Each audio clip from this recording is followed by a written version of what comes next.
Hello friends, today I want to help you understand how to find long-term rentals. By the end of this video, you will have a clear roadmap on how to find high-yielding, high-performing long-term rentals that generate cash flow and build wealth over time. Imagine finding cash flow properties that not only pay for themselves, but also provide you with steady income and the ability to build wealth over time. Have you ever wondered how seasoned investors somehow always find great deals on long-term rentals? Are there secrets that they know that most people don't? Well, let's dive in. I'm going to first talk about what is considered a long-term rental. Then I want to help you understand how to find them. And finally, once you find them, what is a strategy you could do in today's market that I'm currently doing that will produce massive income for you every single month and help you generate wealth? If you're ready, let's go.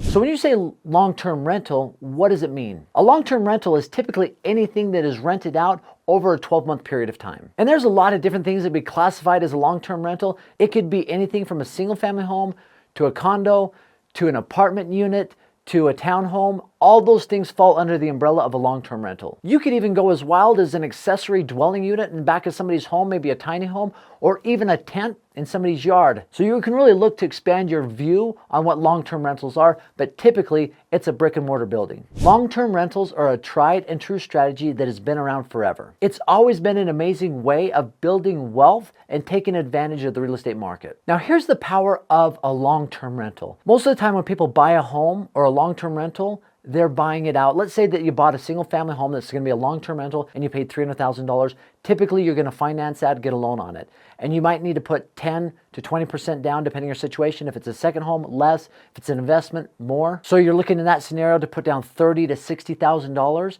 And interest rate, depending on what the interest rate is right now, you're going to be paying about $1,500 to $2,000 a month in your mortgage payment. But here's the great thing. Let's say that you're going to rent it out and you rented that asset, $300,000 out to a family that needed a place to live, and you rent that out over a long period of time. You have somebody else that is paying your mortgage, paying your bills on an asset that is appreciating, and that money that they're paying every single month is decreasing the amount that you owe on that asset. I mean, if you stop and just comprehend, think about that for a second, that is pretty amazing. And let's say you did a 15-year mortgage and you rented that out for 15 years, and understand a single family home, the occupancy rate is typically 92 to 94%. So you're full almost all the time. Over the course of that 15 years, you now have an asset that is completely debt-free, and you've had money come in every single month, and maybe you weren't making a ton, but somebody just paid off a massive asset for you. And over 15 years, it isn't crazy to think that that home you bought for $300,000 15 years from now could be worth twice what you bought it for. And so now you have an asset free and clear at $600,000. That is the power of long-term rentals. That is the power of building wealth in real estate. Now let's talk about a few strategies when it comes to long-term rentals. But before we do that, let's talk about the 1% rule when it comes to investing in long-term rentals. And that's this: whatever the purchase price is, you need to be getting about 1% in monthly rents. So if you buy, say, a condo for $200,000, you should be getting $2,000 a month coming in from that. And there's definitely some variation, or there's definitely some factors that go into that, but that is a good general rule of thumb. So there could be multifamily, right? Long-term rentals could also fall under multifamily. That's apartment buildings, that's fourplexes, that's duplexes. And I've owned and operated apartment buildings and fourplexes in the past, and it is also a great way, right? If you have an asset that has 4 units in it and you're able to rent all those out, once again, somebody is paying for your investment in a long-term rental scenario. There's other strategies out there like lease options, which is a great way to make money. I'll talk about here in a second. And even just single family homes can be a long-term rental. I met this lady at an event who had bought a home in Rocky Mount, North Carolina, and she had bought it for $140,000. And she had put 10% down because it was a second home, so $14,000. And her mortgage principal and interest, the payment every single month was $990, and she was able to rent that out at $1,500 a month. So she was immediately cash flowing. So as far as a long-term rental, single family homes are also great. But here's a strategy I'm utilizing right now when it comes to long-term rentals, utilizing a lease option. It's called cash flow flipping. It is a strategy that I've come up with, and this is how it works. I'm looking in the Midwest to find homes at an extreme discount. Now, honestly, I'm putting so many offers on homes, I'm probably going to get 1 to 2 accepted out of 10 because I'm trying to get them about 25 to 30% below what they're asking. Once I have a home under contract, I'm utilizing private money that I'm borrowing and anywhere between 8 to 12%. and I buy that home outright with cash, which allows me to negotiate a better price on that home. Once I own the home, the private money lender that gave me the money now has an asset that was listed at, say, $70,000 that I got for $50,000, and he's in first position. And so they like the idea of that. Its market's value $70,000. They borrowed me $50,000, and it's owned free and clear, and they're in first position.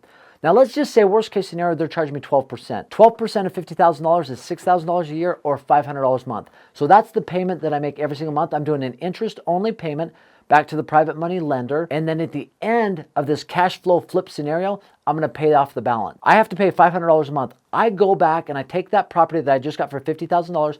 I list it on the market, but I list it on the market as seller financing, a rent-to-own strategy. And because it's a rent-to-own strategy, it's going to pull other potential buyers off the market that maybe don't have cash to buy a home or even the credentials to get a loan, but I will finance it for them. So they come and I say, listen, I will let you buy this home for me 2 years down the road at $70,000. That's what it was listed at just a few weeks ago, and you can get it for that price 2 years down the road, and you can live here. Matter of fact, the money you pay me is the option price, which is anywhere between 2 to 7%.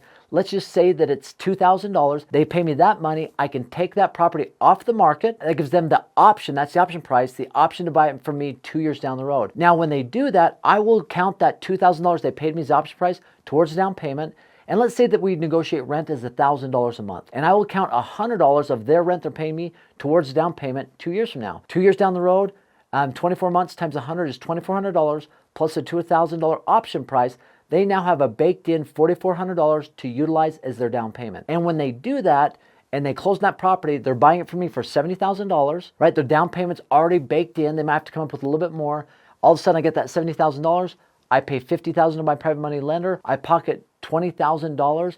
And this is cash flow flipping. It's a little bit longer strategy, but it has been an amazing way to get properties right now and make money every single month and accumulate wealth when I do sell them. And if you're interested in this, I have my free ebook that you can just download. Go to cashflowflipping.com, and it explains this strategy outright that you could start doing right now. Thanks for stopping by. Have an amazing day.